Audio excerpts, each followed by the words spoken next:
Damos gracias al Señor por todo lo que Él hace, por todas las cosas que Él permite. Y aún en medio de las circunstancias, solo tenemos palabras de agradecimiento para el Señor y para toda su obra y para cada cosa que Él hace y seguirá haciendo. Vamos a comenzar orando, pidiéndole al Señor que nos guíe en el día de hoy. Amén. Señor Dios, te damos gracias por esta mañana, por este tiempo. Te agradecemos por tu mano preciosa y maravillosa, porque tú eres Rey de Reyes y Señor de Señores, quien hace en su soberana voluntad todas las cosas. Hoy ponemos delante tuyo, una vez más está tu palabra. Pedimos perdón por pensamientos, palabras o acciones que no te han glorificado. Y rogamos, Señor, que podamos, Señor, de verdad glorificar tu precioso nombre con lo que vamos a aprender.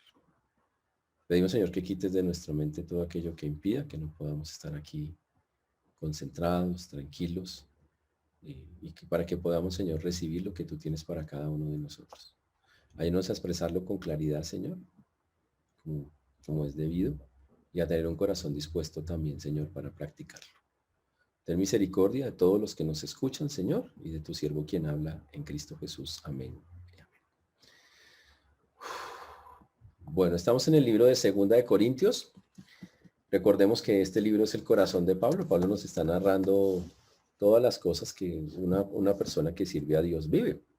Y Pablo nos está contando y nos dice, junto con Timoteo, el que escribe esta carta, que la tenemos como segunda, pero de verdad viene a ser como la cuarta carta que le escribió a los Corintios, solo que solo tenemos estas dos, donde él empieza a contar y a abrir su corazón y narrando algo que es supremamente importante, que que Dios es el Padre de misericordias, el Dios de toda consolación, el que nos consuela en todas nuestras tribulaciones, cualquiera que sean, y que eso es algo muy bonito.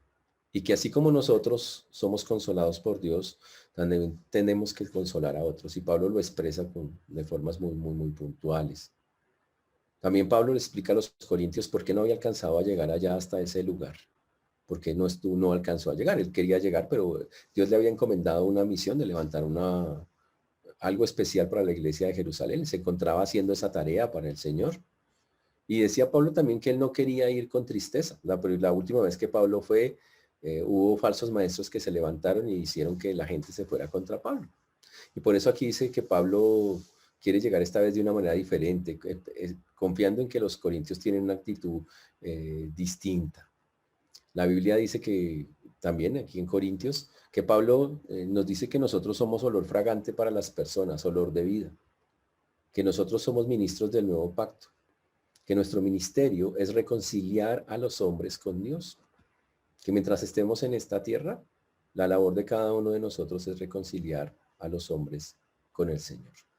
Que el Señor es el que nos capacita para eso, que el que nos hizo ministros competentes de un nuevo pacto. No de la letra, sino del espíritu, dice la Biblia. También la Biblia nos señala que nosotros, Pablo defiende su ministerio diciendo que no ha hecho nada oculto ni vergonzoso, que lean su vida, que él tiene un tesoro gigante en un vaso de barro. El vaso de barro es el cuerpo que se va desgastando de día en día, que la morada terrestre se deshace, pero que él tiene un edificio, una casa no hecha de manos eterna en los cielos. Por eso dice que mientras estemos en el cuerpo, estamos ausentes del Señor, pero él anhelaba estar con el Señor. Y que por eso, mientras estemos en la tierra, el ministerio de nosotros, repite nuevamente, es el ministerio de la reconciliación. Que nosotros somos colaboradores del Señor, embajadores de Cristo, y te llevamos la palabra a la gente. Que somos templos del Dios viviente y que por lo tanto, mientras estemos en la tierra, no nos unamos en yugo desigual. Y explicamos qué es el yugo desigual con los incrédulos.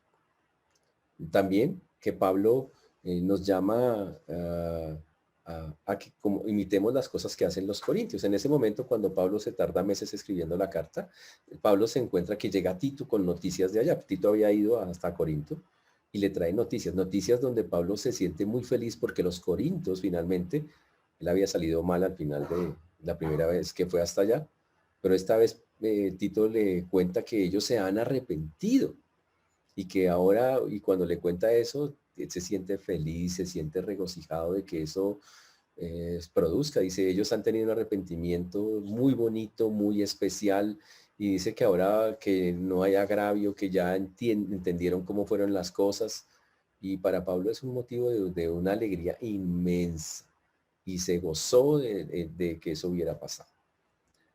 Pablo también recuerda algo, empieza a hablar de un tema que comenzamos hace unas semanas, que está aquí porque en orden así lo pone, el tema de la ofrenda, y habla como Pablo empieza a hablar de que la iglesia en Macedonia está recogiendo una ofrenda para los pobres en Jerusalén, pero resulta que los de Macedonia son más pobres que los de Jerusalén, que los de Macedonia son gentiles ayudando a judíos, que en esa época era una cosa muy, muy, muy impresionante. Pero habla de que ellos dieron, y lo vimos la vez pasada, dieron con un agrado y que dieron allá, aún más allá de sus fuerzas. Interesantísimo eso. Pero más importante es que se dieron primeramente al Señor, que eso vimos en la primera parte, fue lo más valioso. Recuerden, primeramente nos damos al Señor. Y empezó a hablar de que la importancia de la ofrenda radica no tanto en el dinero, sino simplemente en que de verdad quiero entregarle al Señor. Quien entiende que se da primeramente al Señor, el dinero es algo que no le va a doler y que no lo va a estar midiendo ni calculando. También nos enseñó que el dinero no es algo que se da, obviamente se recogían ofrendas, pero no se obligaba a nadie, sino que Pablo veía eso como una forma de extender la adoración a Dios, por eso lo llamó un privilegio. Y estuvimos viendo esos principios de privilegio que él mostraba. Y mostraba a la iglesia de Macedonia como la iglesia de Macedonia, muy pobre, de su profunda pobreza, se entregó primero a ellos mismos y después de lo que tenían dieron aún más allá de sus fuerzas. Y eso fue algo impresionante, dándonos que es algo que cuando un creyente se mete con Dios, el dar no va a ser un problema para ese creyente. Y recuerden que no estamos acá ni pidiendo plata ni cosas de esas, sino diciendo lo que la Biblia literalmente dice. Por eso hoy vamos a comenzar en el versículo 9, porque Pablo en medio de todo eso quiere mostrarle la importancia de ese sacrificio de dar como lo hicieron los macedonios en su momento. Y cuántas cosas hay detrás de todo eso. Por eso vamos a comenzar leyendo el versículo 9 porque dice, porque ya conocéis la gracia de nuestro Señor Jesucristo, que por amor a vosotros se hizo pobre siendo rico, para que vosotros con su pobreza fuisteis enriquecidos. Uy, increíble. Jesús es Dios. Eso es algo que tenemos supremamente claro. Como Jesús es Dios, es el dueño de todo. Dios es el dueño de absolutamente todas las cosas. Pero un día, el dueño de todo dejó su trono. Y como dice una canción que nosotros cantamos, tú dejaste tu trono y corona por mí, al venir a Belén a nacer. Mas a ti no fue dado el entrar al mesón, en establo te hicieron nacer. Un día el Señor decidió dejar su trono, su riqueza, su poder, por cada uno de nosotros. Es algo impresionante. Entonces Pablo lo que está haciendo y lo que va a hacer con el ejemplo de Cristo es cómo funciona el dar desde una perspectiva cristiana. Ya vimos que el dar es darse primeramente usted. Ya, Señor, yo quiero entregarme a ti. Primeramente quiero entregarte mi vida. Antes que el dinero. Primero quiero entregarte mi vida. Cuando usted tiene claro eso, el resto empieza a fluir de una manera muy bonita. Y Pablo empieza a hablar acá del sacrificio. Entonces Pablo, como sabe que el dar, acaba de dar el ejemplo de los macedonios que no tenían nada, pero con gran sacrificio dieron, ahora él pone el ejemplo de cómo muchos han dado, pero principalmente el ejemplo más grande del sacrificio más grande de cómo alguien, quitándose todo de encima, se da completo para nosotros. Y ese es nada menos y nada más que el Señor Jesucristo. Interesante, ¿no? ¿Cuándo ha visto una historia de un rico que se empobrezca totalmente para darle a todos los demás? Esa casi no la vemos, pero esa es la historia de Jesús. Riquísimo, dueño de absolutamente todo, pero que se despoja de todo para darnos riquezas a nosotros. Y vamos a explicar de cuáles riquezas de cuáles son las que están. Porque ahí dice, porque ya conocéis la gracia de nuestro Señor Jesucristo. Qué interesante. Ahora, Pablo, cuando le está hablando a los corintios, le dice, eso que están haciendo los macedonios, de llegar y sacrificar de lo que tienen para dar a otros, que tienen tal vez menos que ellos o casi lo mismo que ellos, o sea, no tenían nada, es algo que el Señor Jesucristo lo hizo en su punto más extremo. Por eso dice, ya conocéis la gracia de nuestro Señor Jesucristo, que se dio, que Él se motivó a darse a sí mismo. Eso es algo lo que está mostrando ahí. Y lo hizo para que nosotros pudiéramos tener riquezas, que es básicamente lo que va a decir a cada uno de nosotros. Dice que por amor a vosotros se hizo pobre. El Dios dueño de todo, ahí sí como decimos, el Rey de Reyes y Señor de Señores, por amor a las personas que quería salvar, la Biblia dice que se hizo pobre. Uy, interesante, ¿no? Se hizo pobre para salvar. ¿Usted se imagina eso? El Señor se despojó de absolutamente todo, de su grandeza, de su gloria, para hacerse muy humilde y muy pobre, pero enriquecernos a nosotros. Esa era la idea del Señor. ¿Cómo sabemos eso? Porque la Biblia lo dice. Cuando Jesús estuvo en la tierra, usted no, si vamos a Jerusalén, o si no, un día por allá nos invitan los hermanos que se la pasan por allá, y vamos a Jerusalén, no vamos a encontrar la mansión de Jesús, el castillo de Jesús, la fortaleza de Jesús. No, no vamos a encontrar nada. Porque Jesús mismo dijo que las zorras tienen guaridas y las aves de los cielos nidos, mas el Hijo del Hombre no tiene dónde recostar su cabeza. Cuando él decidió venir, él podía haber venido acá como un rey, él era un rey en el cielo, podía venir como un rey en la tierra al principio y no lo hizo. En pocas palabras, tomó la forma de un pobre. Santificó la pobreza, si lo quiere ver de esa manera, mostrando que la, entre comillas, pobreza no es indignidad y que la pobreza, como el Señor la llevó, puede enriquecer a muchísimos otros. Y eso es lo que él va a mostrar. Y Pablo lo que quiere hacer en este texto es básicamente lo mismo. Básicamente lo mismo. Entonces, por eso él usa este ejemplo que nosotros estamos viendo en este punto. Ahora, cuando nosotros miramos, hay personas que dicen, bueno, ¿cómo es que el Señor, si se hizo pobre, porque yo no estoy siendo enriquecido? Hay que entender en qué sentido el Señor dice que nos hizo ricos. Porque la Biblia va a decir literalmente eso, que por amor a nosotros Él se hizo pobre. Ya sabemos que Él era rico, se hizo pobre, pero ¿cómo fuimos nosotros enriquecidos? Ahora, ¿cómo se hizo pobre? Encarnándose. Cuando Él tomó la forma humana, cuando tomó una forma, nació de una mujer, cuando se hizo carne, cuando se hizo un poco menor que los ángeles, cuando dejó su gloria en el cielo, cuando dejó todos sus privilegios divinos, ahí se hizo pobre. Se quitó todas esas cosas que son propias de Dios. Las quitó y se hizo pobre por nosotros. El texto que lo dice súper claro es Filipenses 2. Vamos a Filipenses 2:6, por favor.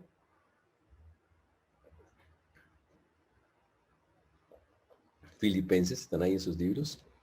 2:6. El cual, siendo en forma de Dios, no estimó el ser igual a Dios como cosa que aferrarse, sino que se despojó a sí mismo tomando forma de siervo, hecho semejante a los hombres, y estando en condición de hombre se humilló a sí mismo, haciéndose obediente hasta la muerte y muerte de cruz. Interesante, ¿no? Y estando en la condición de hombre se humilló. Se hizo semejante a los hombres, pero no tomó el hombre más alto acá, tomó el hombre más bajo. Y dice que se humilló a sí mismo. Se despojó, forma de siervo, debilidad humana. La Biblia dice que tuvo hambre, que tuvo sed, que se cansó, que fue tentado. Pero estuvo ahí. Uy, increíble. ¿Por qué hizo eso el Señor? Interesante que un texto como estos esté en medio de un capítulo que está hablando de la ofrenda, pero así es como Pablo lo quiere mostrar. Pablo quiere mostrar que el dar es un privilegio, es un sacrificio, pero con unas ventajas espectaculares. Y así es como él lo quiere mostrar aquí en este texto. Por eso, en la encarnación, Cristo, que es Dios, se hizo pobre. Se humilló hasta tal punto que murió en una cruz como morían los más pobres y los despreciados. Para así lograr la victoria. Pero para lograr esa victoria tenía que ser así. Tenía que subir a esa cruz y derrotar al infierno, a las potestades, a Satanás, vencer la muerte, que básicamente fue lo que hizo en esa cruz, dando así algo que nos enriquece a nosotros. ¿Sabe cuál es la riqueza que nosotros tenemos? ¿Qué es lo que nos hace tan valiosos? Porque habla que él siendo rico se hizo pobre para enriquecernos a nosotros. Esa riqueza no es otra cosa que la salvación con todo lo que implica. Si usted es una persona que ya entregó su vida a Cristo, que salva, usted es la persona más rica de esta tierra. Inmensamente rica. Y eso es algo impresionante. En la Biblia hay muchos pasajes que hablan de que Dios es el dueño de todo. He aquí de Jehová tu Dios son los cielos y los cielos de los cielos, la tierra y todas las cosas que en ellos hay, dice Deuteronomio 10:14. Las riquezas del Señor son todo, son su gloria, su posición, sus atributos, sus riquezas es todo porque Él lo es todo, su eternidad, su eternidad. Y como Jesús es Dios, estamos hablando en ese sentido de que siendo Jesús Dios, tiene todas esas riquezas. Hoy muchas personas tratan de demeritar que Jesús es Dios, pero la Biblia enseña que Jesucristo es eterno, que ha existido por siempre. Y eso es algo muy importante para entender este texto, que nosotros tengamos claro, Jesús es Dios.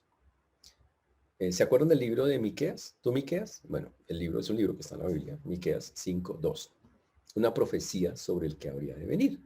Dice, pero tú, Belén, Éfrata, pequeña para estar siempre en las familias de Judá, de ti saldrá el que será Señor en Israel.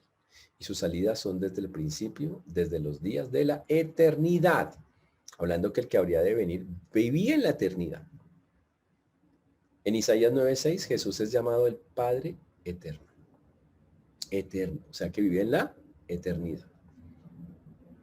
Jesús un día le dijo a sus discípulos, cuando habló dijo, de cierto os digo, antes que Abraham fuese, yo soy, que es Juan 8:58, diciendo yo existí antes que Abraham, o sea, yo soy un ser eterno. En Juan 17:5, Jesús dijo, glorifícame tú al lado tuyo con aquella gloria que tuve contigo antes de que el mundo fuese. Jesús estaba con el Padre antes de que el mundo fuese, o sea, estaba en la eternidad.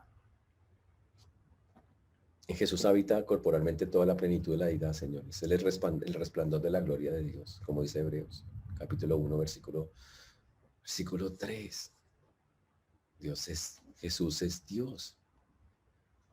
Pero el propósito de Jesús es empobrecerse. ¿Ok? Era que con la pobreza de él, como dice el texto ahí en Corintios donde estamos estudiando, su pobreza nos enriqueciera, para que con su pobreza fueseis enriquecidos. Ok, usted dice, ¿en qué sentido? Bueno, empecemos. ¿Qué recibió usted tan rico que no tan pronto ni lo valoramos? Señores, la salvación. Todo lo que implica la salvación. ¿Qué implica la salvación? Implica el perdón de los pecados. El gozarnos con el Señor. El tener una paz que sobrepasa todo entendimiento. El saber que cuando morimos hay vida eterna. Implica estar en la gloria del Señor. Implica tener una herencia incorruptible, incontaminada, inmarcesible, reservada en los cielos para nosotros. Como dice Primera de Pedro 1:4. Imagínese todas esas son las riquezas que ahora poseemos. Antes de eso usted no tenía ni perdón de pecado, usted tenía juicio, no tenía gozo, usted tenía intranquilidad, no tenía paz. Vida eterna no, muerte eterna. No había luz sin oscuridad y nada de gloria. Mucho menos una herencia. Todo se iba a contaminar y dañar. Pero ahora tenemos todo lo contrario. Interesante eso, ¿no?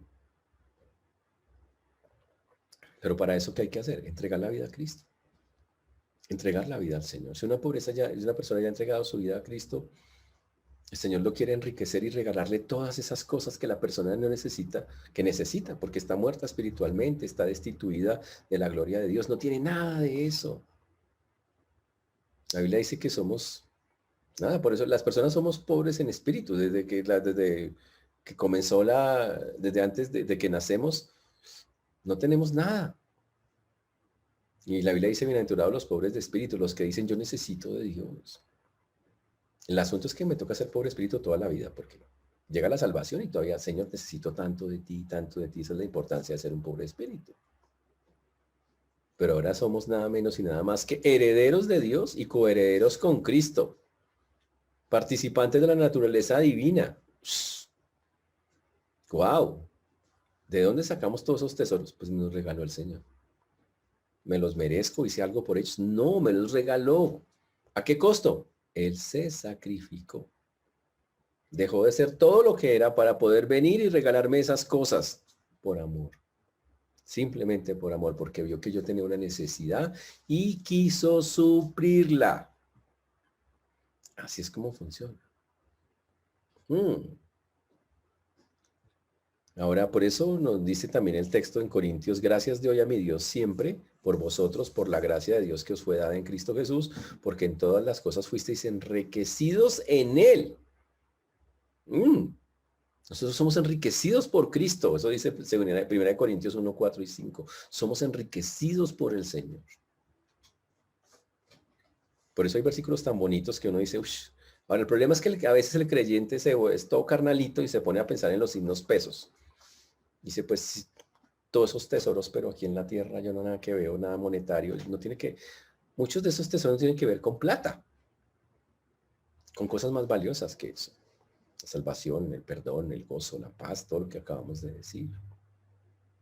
Por eso hay versículos que dicen, por ejemplo, que somos bendecidos con toda bendición espiritual en los lugares celestiales. Qué interesante eso. Su amor sacrificial lo llevó a quitarse todo para bendecirnos y regalarnos todas esas cosas. Y lo que él hizo debería, y Pablo por eso lo mete en este texto, debería motivar a los corintios a hacer lo mismo que hacen los macedonios, que es dar con sacrificio, con generosidad. Porque así como Cristo se hizo pobre para enriquecer a muchos, a otros, a todos los que creen en él, también a través del dar, nosotros entre comillas, porque no lo hacemos completamente, nos hacemos pobres para enriquecer a otros. Y hay que aclarar el término en qué sentido lo hacemos. Y cómo se lleva eso a la práctica. En la Biblia hay ejemplos de que el Señor hizo ejemplos de cómo era eso en la práctica. Recuerden que el dar, no, aunque no es algo obligatorio con riesgo de muerte, no es que diga la maldición del dar y vainas de esas, no. Pero hay que hacerlo. Y tiene que nacer del corazón. Y en el Nuevo Testamento es más complicado porque es eso. Y algunos, ya les dije la vez pasada, no es una cuota que usted le pone a Dios como una cuota alimenticia, ¿no? Dice, ¿cuánto es que toca? Mótele hay cualquier cosa. No. Es algo que usted ha orado, muchos diezman, porque así lo ven, y mucho más que eso, muchos más que diezman. Y gloria a Dios por eso. Porque el Señor les dice, no, eso es, sí. Y ponen como un porcentaje, porque a Dios lo ha puesto en ellos. Lo han hablado con el Señor. Y lo hacen. Y practican eso. Y en la Biblia hay ejemplos de cosas como esas. Por ejemplo, dice que si un hermano o una hermana están desnudos y tienen necesidad de mantenimiento de día y alguno de vosotros les dice, id en paz, calentados y saciados, pero no les dais las cosas que necesitan para el cuerpo, de que aprovecha, dice Santiago 2:15. Que si vemos a un hermano tener necesidad y cerramos contra él el corazón, ¿cómo mora el amor de Dios en él? Que es 1 Juan 3:17. ¿Cómo? Y la Biblia habla de esos ejemplos que tienen que ser prácticos. O sea, el darse primeramente al Señor, una forma de práctica de darlo es cuando le damos a otros que tienen necesidad. Eso es. Pero recuerden, dar al César lo que es del César y a Dios lo que es de Dios. Dios dice en su palabra, dele a la iglesia. Ofrende a la iglesia. ¿Quiere hacer otras ofrendas? Hágalas. Pero dele al César lo que es del César, a Dios lo que es de Dios. ¿Ok? Señores, el dinero para ayudar a las personas es, cuando se hace de corazón, es algo espiritual y es algo bonito. Y Pablo acá estaba invitando, recuerden que acá lo que vimos la vez pasada es que Pablo, viendo cómo los corintios habían cambiado, los invitó a los corintios a participar de lo que estaban haciendo los macedonios. Los macedonios, que eran pobres, muy pobres, dijeron, nos entregamos nosotros y entregamos una ofrenda, levantaron más de lo que podían y la mandaron para Jerusalén porque sus hermanos en Jerusalén ahora no tenían mucho. Y Pablo ahora invita a los corintios que han cambiado, se han arrepentido y les dice, ahora participen ustedes. Y todo lo que les está diciendo es, terminando de convenciéndolos diciendo, ¿sabe qué? El hacerlo es como cuando Cristo se despojó siendo rico y se hizo pobre. Cuando nos despojamos de algo para que otro lo tenga, wow, es un asunto espiritual, cuando se hace de corazón. ¿Ok? Eso es algo fantástico. Dice, y estamos imitando algo que Cristo hizo. Básicamente, eso es lo que él está diciendo. Estamos imitando algo que el Señor también hizo. ¿Está claro eso? Ese es el punto. Entonces, la pobreza de Cristo hizo ricos a quienes están destituidos espiritualmente. Uy, qué interesante. Y obviamente yo entiendo que este es un tema muy sensible. Yo entiendo que este es un tema que a veces toca, pero quiero dejar claro que nosotros estamos llegando aquí a este tema porque vamos en el capítulo 8 de Corintios y precisamente está hablando, y así es como hablamos nosotros acá de finanzas específicamente.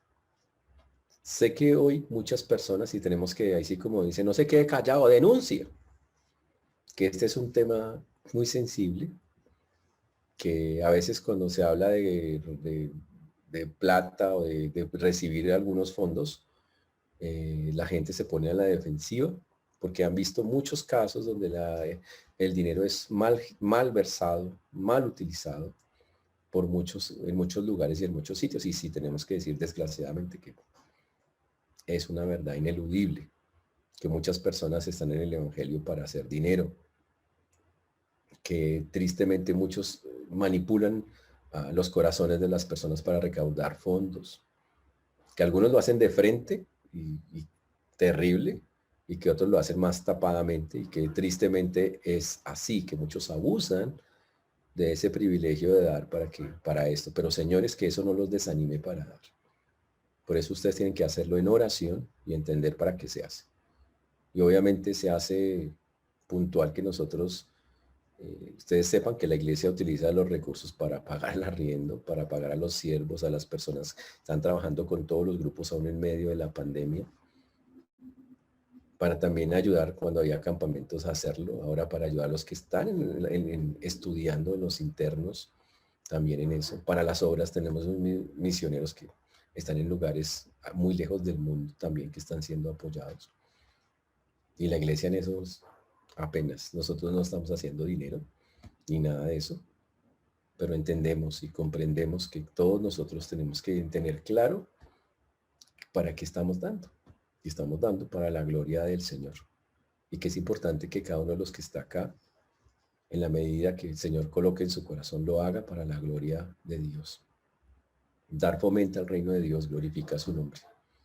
No solo satisface las necesidades de los demás, sino que es una característica de verdad, de una adoración genuina al Señor. Y tenemos que, como creyentes, ser mayordomos cuidadosos de lo que Dios nos confía, en cómo obtenemos y cómo usamos lo que Dios nos da con relación al dinero. Por eso es muy importante, hermanos, que nuestro corazón en eso esté abierto, esté dispuesto y que sea un corazón dadivoso. Yo siempre diré y denunciaré con tristeza que muchos hermanos, cuando estaban en lugares donde los manipulaban, daban montones de dinero y llegan a iglesias donde hay Biblia como esta puntual y eso, y algo pasa, como que se tranca el asunto, cuando deberían ser muy tan o mucho más sabiendo que la obra de Dios se está haciendo con la integridad que hay que hacerse. Pablo también lo recalca acá en este texto. Cuando uno lo mira aquí, el versículo 10 dice, y en esto doy mi consejo, porque esto os conviene a vosotros que comenzasteis antes, no solo a hacerlo, sino también a quererlo desde el año pasado.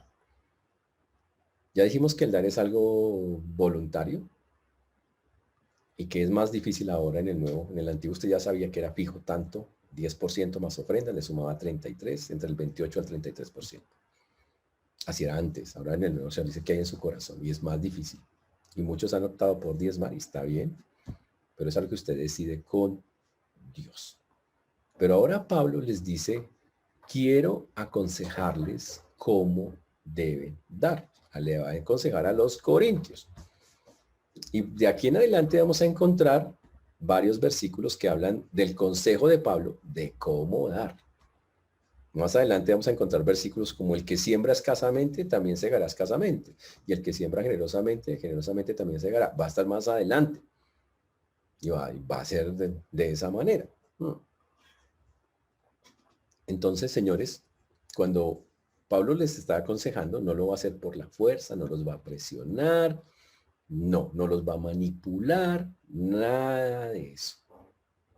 Y Pablo entonces recurre a algo que los corintios habían hecho antes. El texto ahí dice en el versículo, dice el versículo 10, porque esto os conviene a vosotros que comenzasteis antes, no solo a hacerlo, sino también a quererlo desde el año pasado. La historia es que Pablo cuando fue a Corinto, y lo recibieron al principio muy bien, porque después llegaron los falsos maestros y lo empezaron a atacar, los corintios, antes de que Pablo les dijera algo, dijeron, ¿cómo podemos colaborar en la obra de Dios? Ellos ya se habían dispuesto desde antes. Pablo nos dice, desde el año pasado. ¿Ok? Solitos. Nadie les había dicho, es que usted tiene que dar nada. Ellos me dijeron, estado los corintios mismos antes, al comienzo con Pablo, dijeron, ¿saben qué? Mire, tenemos que ayudar a Pablo, sentimos esto en el corazón, y lo pusieron en su corazón, y decidieron, vamos a hacerlo. Ahora, para entender esa historia de cómo funcionó eso, pues voy a hacer un breve resumen de qué fue lo que pasó con Pablo, cómo es que llegó eso allá. Pablo fundó la iglesia de Corinto en el segundo viaje misionero. Estuvo allá 20 meses, dice la Biblia. Él se fue para Éfeso, allá escribió una carta para corregir a los corintios lo que había visto, que seguro envió con Tito. Ya en ese momento, la iglesia, cuando Pablo estuvo allá, al principio, hizo un plan para recoger ofrendas para los pobres de Jerusalén. Ya el plan ya estaba hecho, los corintios ya mismo lo habían hecho. La iglesia en ese momento, al principio, le dijo a Pablo, listo, vamos a hacerlo, hágale. Pero cuando llegaron los falsos maestros, acusaron a Pablo que Pablo quería la plática.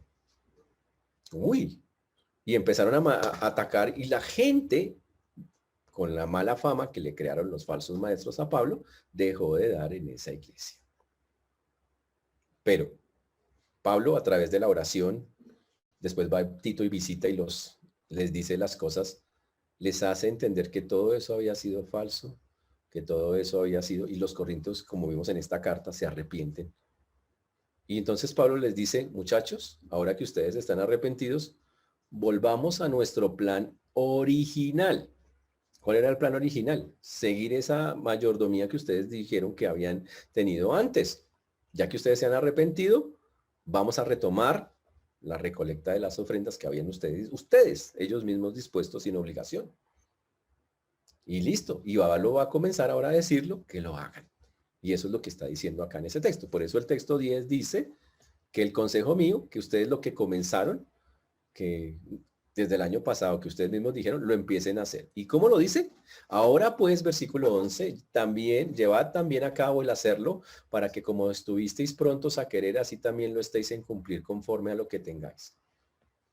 Ahora pues, llevad también a cabo el hacerlo, como estuvisteis prontos a querer. Uy, y aquí vamos a hacer una denuncia. Porque ustedes han oído, no se quede callado, denuncia. Muchas personas nunca terminan lo que empiezan. Porque para terminar algo se requiere disciplina, fidelidad. Hay incluso muchos, y aquí ojo con eso, que hacen promesas con Dios de dar, pero no cumplen con lo que prometieron. Hay muchos, y yo conozco varios, que Señor, si tú me sacas de esta, cuenta conmigo. Y de aquí en adelante te prometo la casa, pero ojo, solo con Dios, nadie le está pidiendo, porque aquí en esta iglesia no pedimos esas cosas. Pero ellos mismos, por alguna razón, le empiezan a prometer a Dios ciertas cosas. Pero el asunto es que pasa el tiempo y nunca le cumplen al Señor. El Señor hace algo, tal vez, y ellos dicen, y se olvidan de lo que le han dicho al Señor. Pablo les recuerda a los corintios, dice, ahora pues, llevad también a cabo el hacerlo. ¿Qué? Lo que ustedes habían dicho que iban a dar para la iglesia de Jerusalén. Dice, hágame el favor, lo llevan a cabo. Háganlo. Si ustedes tuvieron antes la disposición, porque dice el texto que así lo era, dice, así también lo estéis en cumplir conforme a lo que tengáis. Uy, para que como estuvisteis prontos a querer, así también lo estéis en cumplir conforme a lo que tengáis. Dijo, y como ustedes estaban dispuestos, dice el texto, dispuestos, prontos a quererlo, hágame el favor y lo hacen. Uy, qué interesante.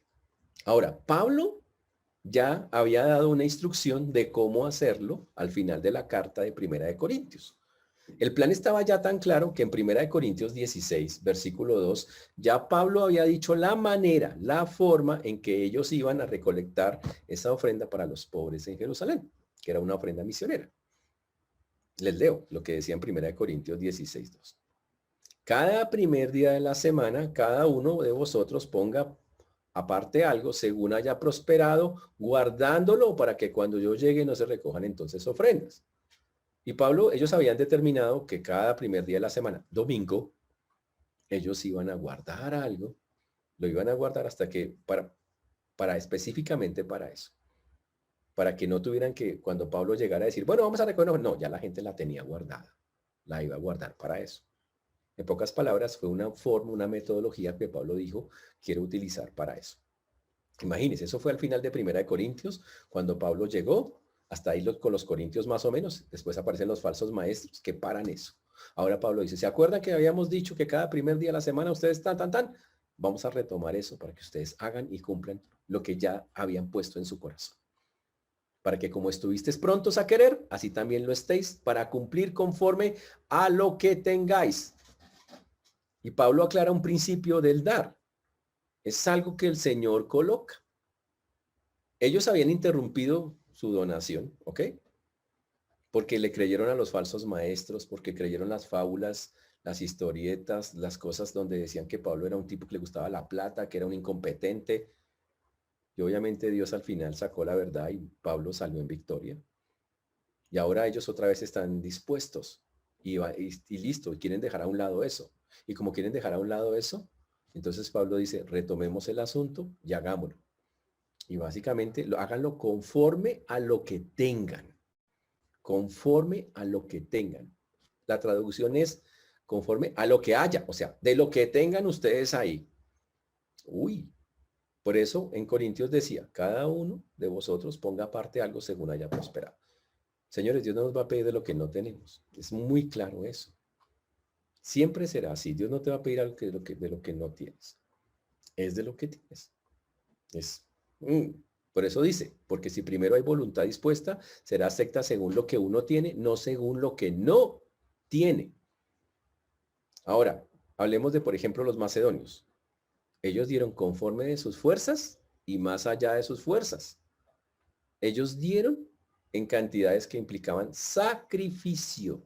Usaron el dinero que requerían para necesidades básicas y lo sacaron porque vieron una otra necesidad y dijeron, confiamos en que el Señor hará el resto.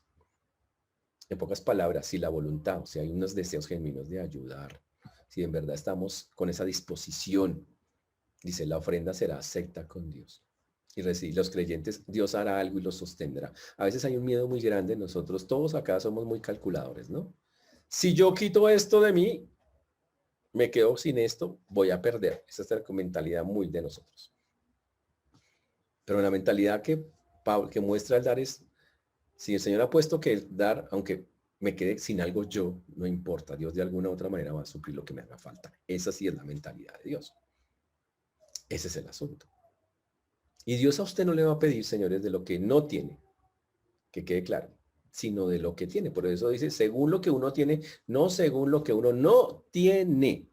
Y no quiere decir que usted se salga a pedir prestado para dar cosas a Dios o para darle a los pobres. No. No quiere decir que usted tenga que endeudarse para dar. No está diciendo nada de eso. No. Está diciendo que un creyente genuino, cuando entiende estos principios, da más allá de sus capacidades. Y hace sacrificios para incrementar lo que da, para dar un poco más. Como en la Biblia algunos hicieron, como los ejemplos que el Señor mismo puso. Como la viuda pobre que echó más que el rico que echó la bolsa, porque dijo, ella no dio lo que le sobraba, ella no dio, esa viuda no dio una cuota, ahí está su cuota, Señor. No, no, no, no, no. Dijo, yo sé lo que tengo, doy de esto y más. En pocas palabras, señores, no es tanto la cantidad porque eran personas muy humildes, era la actitud del corazón. Y obviamente los creyentes deben dar en proporción a lo que reciben. Si tienen más, más. Si tienen menos, menos, pero en proporción a lo que reciben. Dar con un corazón dispuesto. Esto sí es lo que está diciendo. Y la pregunta que tenemos que hacer nosotros es si nosotros somos así. Si nuestra mentalidad cumple en el dar estos principios. Y ya dijimos la vez pasada, si la persona primeramente no se da al Señor, el dar es una carga. Ay, pero es que, y está demostrando que le falta entrega al Señor. Pero si ya se entregó al Señor, deje que, como dice, dé con liberalidad. Y no estamos diciendo que lo haga ciegamente. Por eso le explicamos a ustedes nosotros en qué usamos el dinero. Pagar servicios, arriendo, aún en pandemia, para sostener a los siervos, que son un grupo de siervos grande. Y lo más interesante, tenemos en vísperas nombrar pastores que tenemos ya preparación, que ya están ahí, están así en bandeja ya. ¿Qué necesitamos? Que como iglesia cada uno asuma su responsabilidad y haga lo que tiene que hacer, para que podamos también sostenerlos como debe ser. Y eso es, ojalá lo podamos entender, porque es para la obra de Dios. Nosotros no estamos ganando dinero, ni haciendo plata con todas esas cosas. Y aunque otros lo hagan, señores, recuerden, eso es una cosa que ellos tendrán que arreglar con Dios. Mientras tanto, nosotros glorifiquemos al Señor de esa manera, como tenemos que hacerlo. Y después viene Pablo con esa frase del 13 que dice, porque no digo esto para que haya para otros holgura y para vosotros estrechez, sino para que en este tiempo con igualdad la abundancia vuestra supla la escasez de ellos, para que también la abundancia de ellos supla la necesidad vuestra, para que haya igualdad, como está escrito, el que recogió mucho no tuvo más y el que poco no tuvo menos. Uy.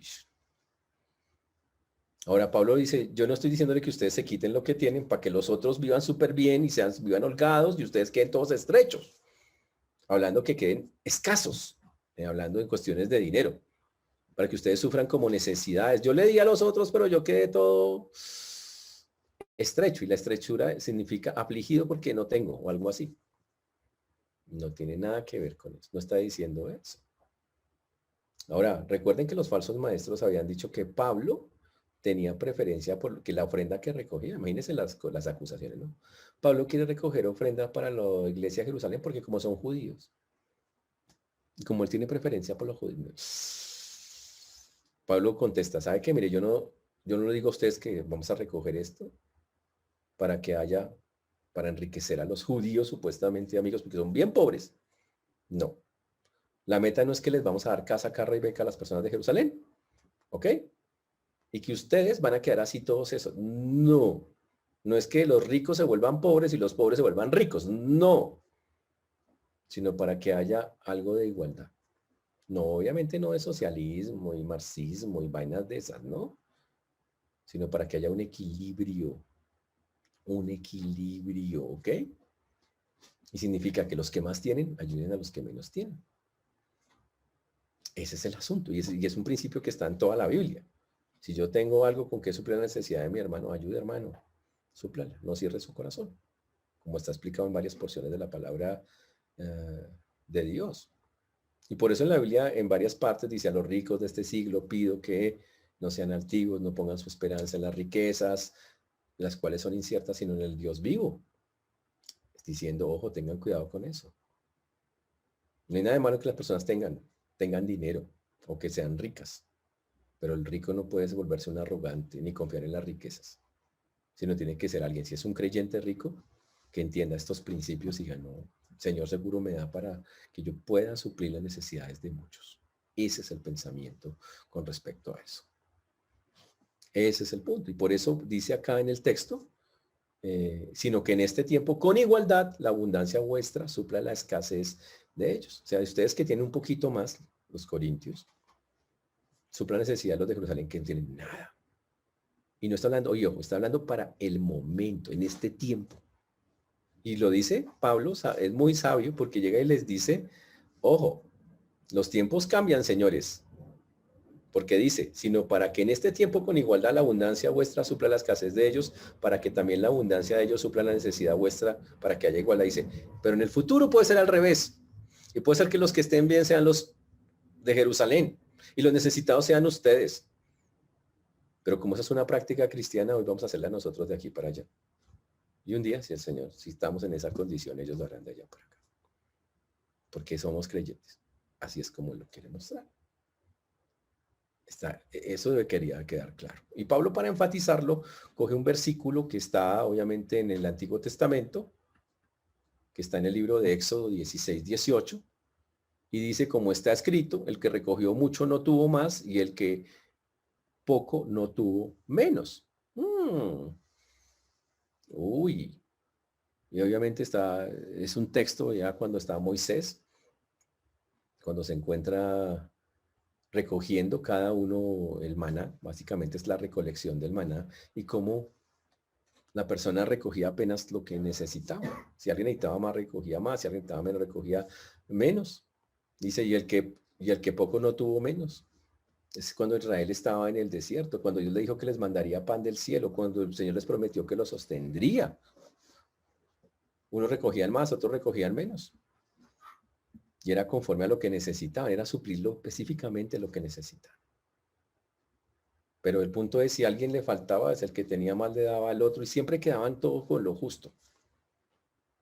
O sea, en pocas palabras, al que tiene en abundancia comparte con quien tiene necesidad. De modo que todos tengan suficiente. Básicamente ese es lo que el texto está aclarando, el principio económico que él está dando. Y eso es algo muy, muy bonito. Ahora, ¿cómo aplicamos eso a la vida de cada uno de nosotros? Y aquí hay varios principios que acabamos de pasar en todo esto que nosotros estamos viendo. Somos ricos espiritualmente. Y a costa de nada, porque no hicimos nada para obtenerlo, solo entregar nuestra vida al Señor.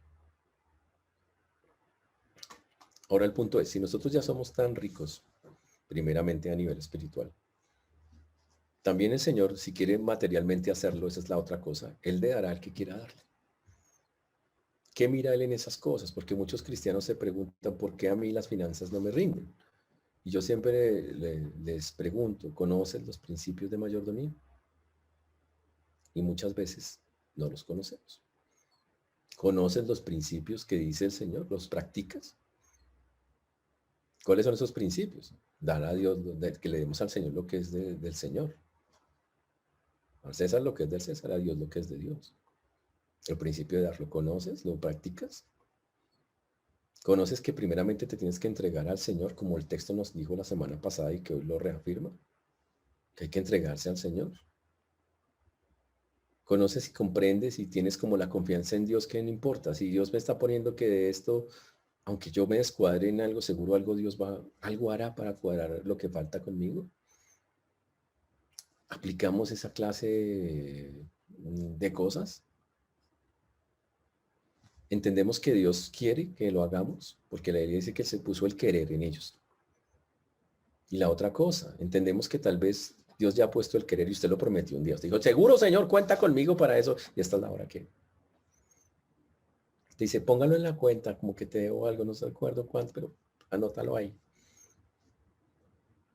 Señores, mientras no cambiemos esas cosas, el dar no va a tener esos principios de adoración que están incluidos acá. El hecho de que Pablo haya utilizado la pobreza de Cristo, que es absolutamente rico y que se convierte pobre, como un ejemplo dentro de esto, muestra lo importante que es dar la vida al Señor con sacrificio en todas las áreas, incluyendo un área económica.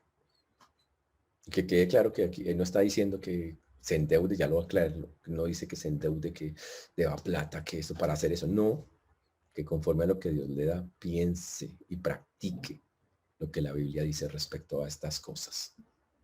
Pero que si tuvo en su momento, estuvo pronto a querer dar al Señor, cúmplalo para la gloria de Él, porque está en deuda con Él, básicamente con el Señor. En estos tiempos tan complejos, muchachos, donde vemos cómo el mundo sigue con tantas cosas tan difíciles y tan duras, expandir la obra de Dios sigue siendo un requerimiento básico de la iglesia, y lo está haciendo.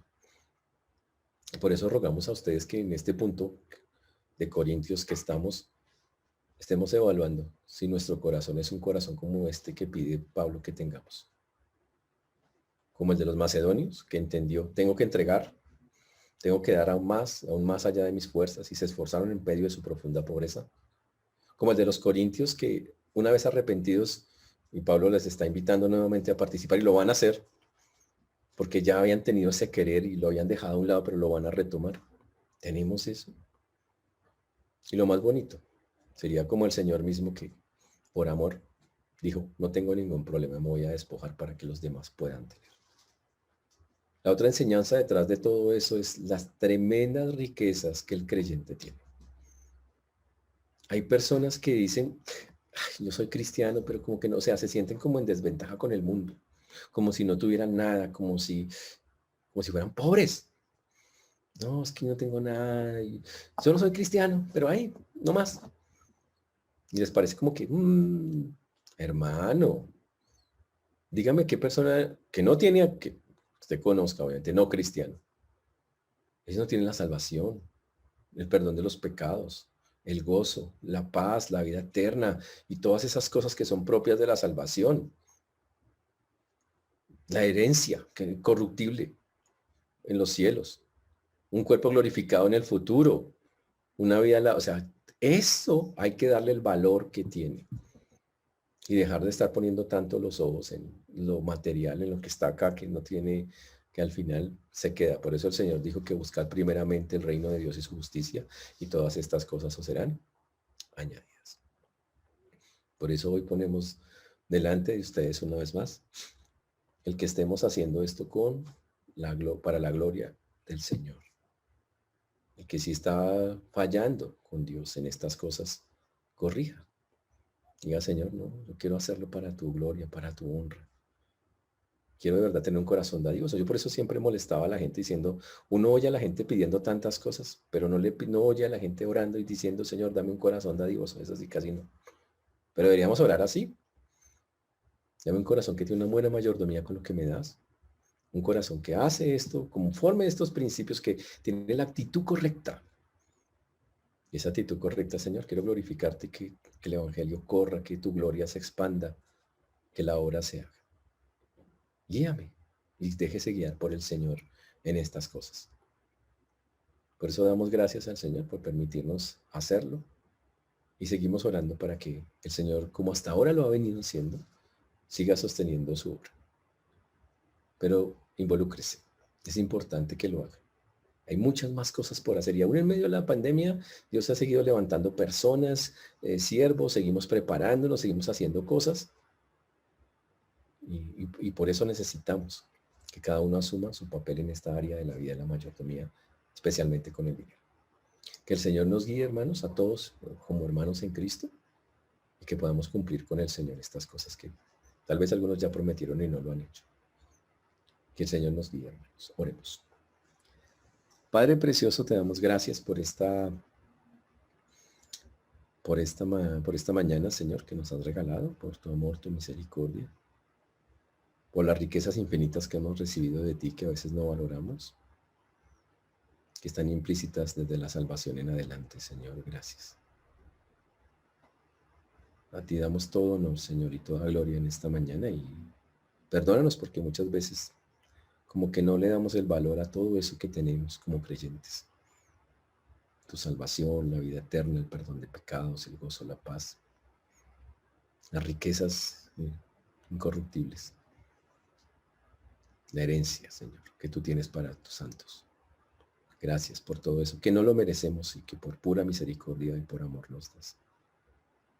Que tu ejemplo sirva para que seamos también, Señor, dadivosos a cumplir con lo que tú pides en tu palabra, Señor.